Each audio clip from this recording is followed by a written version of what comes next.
बच्चों, आज हम पढ़ने वाले हैं भारत की प्रमुख नदियों के बारे में। तो चलिए पढ़ना शुरू करते हैं।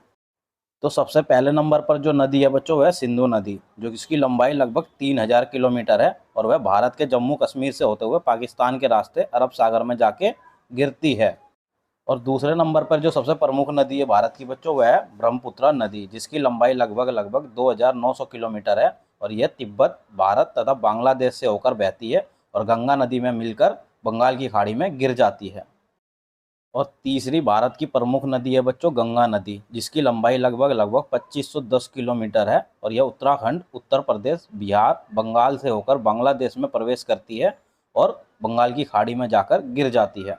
और चौथी भारत की प्रमुख नदी है गोदावरी नदी, जिसकी लंबाई लगभग 1450 किलोमीटर है और ये महाराष्ट्र, तेलंगाना और आंध्र प्रदेश से बहते हुए राजमंड्री नगर के समीप बंगाल की खाड़ी में जाकर मिलती है या गिरती है। और पाँचवें नंबर पर जो भारत की प्रमुख नदी है वह नर्मदा नदी है, जिसकी लंबाई लगभग 1300 किलोमीटर है और यह नदी मध्य प्रदेश, महाराष्ट्र और गुजरात में बहती है और इसका बहाव पश्चिम की तरफ है और यह अरब सागर में जाकर गिरती है। और छठी भारत की प्रमुख नदी है कृष्णा नदी, जिसकी लंबाई 1300 किलोमीटर के लगभग है और यह महाराष्ट्र, कर्नाटक, तेलंगाना, आंध्र प्रदेश में बहती हुई बंगाल की खाड़ी में जाकर गिरती है। और भारत की सातवीं जो प्रमुख नदी है वह है महानदी, जिसकी लंबाई लगभग 900 किलोमीटर है और यह छत्तीसगढ़ से उड़ीसा के रास्ते बंगाल की खाड़ी में जाके गिरती है।